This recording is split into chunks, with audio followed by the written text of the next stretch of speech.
किसी के बदले में हम वोट डाल सकते हैं क्या? ये बहुत ही बड़ा सवाल है। आइए इस पर हम लोग विस्तार से चर्चा करते हैं। जैसे कि आपका जो सवाल है कि मेरा भाई बाहर में है या फिर मेरा दोस्त बाहर में है, मेरे रिलेटिव बाहर में है, तो क्या हम उसके बदले में वोट कर सकते हैं या नहीं कर सकते हैं? क्योंकि ये मसला बहुत ज़्यादा देखा जाता है वोट के समय में कि बाहर में रहने की वजह से वो वोटिंग के टाइम में घर नहीं आ पाते हैं, और ये जो सवाल होता है और लोग चुपके से डालते भी हैं। उनके जो पर्ची हैं, उनके जो वोटर आईडी कार्ड हैं वो लेके जाते हैं और उसके बदले में वो वोट डाल देते हैं।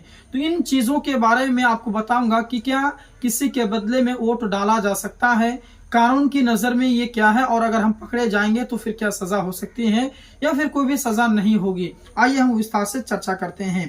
तो देखिए, सबसे पहले मैं सीधा सा जवाब आपको दे दूं कि नहीं, यानी कि किसी के भी बदले में आप वोट नहीं डाल सकते हैं। आप किसी और के बदले में वोट नहीं डाल सकते, सिर्फ वही व्यक्ति डाल सकता है जिसका नाम वोटर लिस्ट में है, और जो खुद पोलिंग बूथ पर आता है वही आपके वोट डाल सकते हैं। आइए जानते हैं कि क्यों वोट नहीं डाल सकते हैं किसी के बारे में, किसी के बदले में। तो अगर किसी और के नाम पर वोट देता है तो उसे चुनावी अपराध माना जाता है, और इसे पर्सोनेशन या बोगस वोटिंग कहते हैं। ऐसे केस में कानूनी जो सजा है वो हो सकती है जेल, जुर्माना या फिर दोनों हो सकता है। आईपीसी की धाराएं इस पर सख्त हैं, इसलिए किसी और के नाम पर वोट डालना जोखिम भरा और गैर कानूनी है। आइए जानते हैं कि किस हालत में हम वोट डाल सकते हैं। तो देखिए, कुछ विशेष स्थितियां हैं जहां अलग व्यवस्था होती है, जैसे कि सेवा में लगे लोग, चुनाव अधिकारी की ड्यूटी पर रहने वाले वोटर, या विशेष श्रेणियों के लिए पोस्टल बैलेट यानी प्रॉक्सी की व्यवस्था होती है। मतलब सामान्य व्यक्ति के लिए यह छूट तो नहीं है, ये सिर्फ कुछ खास श्रेणियों के लिए है, और इनके लिए भी नियम कड़े हैं। यानी कि अगर आपका भाई किसी खास श्रेणी में आता है तो अलग प्रक्रिया होगी।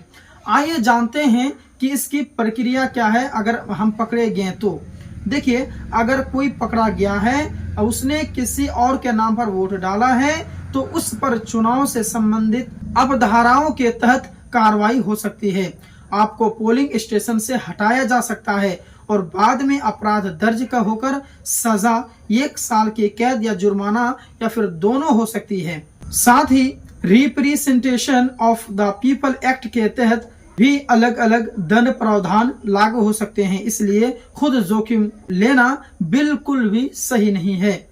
आइए क्या करना चाहिए प्रैक्टिकली मैं आपको सलाह देता हूं कि अगर आपका भाई अभी बाहर है तो सबसे पहले वह पोस्टल बैलेट या फिर आपका एब्सेंटी प्रॉक्सी विकल्प के लिए देखें, और तुरंत अपनी स्थानीय चुनाव अधिकारी, बूथ लेवल ऑफिसर जिसे आपका BLO कहते हैं, या फिर आपके RO या फिर ECI के वेबसाइट पर आवेदन करें। साधारण रूप से इलेक्शन कमीशन पर जानकारी और फॉर्म भी मिल जाते हैं। यदि वोट देने की तारीख पास है और वापस नहीं आ सकता है तो आप उसके बदले मत देने की कोशिश बिल्कुल भी नहीं करें, यह कानूनी अपराध बन सकता है। तो दोस्तों, संक्षिप्त रूप में अगर आपको बता दें तो किसी और के लिए वोट बिल्कुल भी आप नहीं डालिए, ये गैर कानूनी है और सजा भी हो सकती है। अगर आपका भाई सचमुच वोट देना चाहता है तो सही तरीका है कि ECI या फिर ROI से जल्द संपर्क करें, और संपर्क करके पोस्टल बैलेट या फिर जो वैध विकल्प है वही अपनाना है। और अगर आप चाहते हैं कि मैं आपको हर स्टेप बता दूं कि कैसे इसका फॉर्म भरना है, कहां पर भरना है, वेबसाइट क्या है, तो आप जरूर कमेंट करेंगे, मैं आपको हर एक चीज बता दूंगा कि फॉर्म कैसे भर करके आवेदन करना है। और अगर ये वीडियो आपको पसंद आया है तो इस वीडियो को आप लोग जरूर लाइक करेंगे, इस चैनल को जरूर सपोर्ट करेंगे, चैनल को सब्सक्राइब करेंगे, अपने दोस्तों में से जरूर शेयर करेंगे। और आप ये देख सकते हैं कि यहाँ पर जो मैं कुछ ये दिया हूँ, आपको वेबसाइट दिया हूँ, यहाँ पर ये सभी आप देख सकते हैं।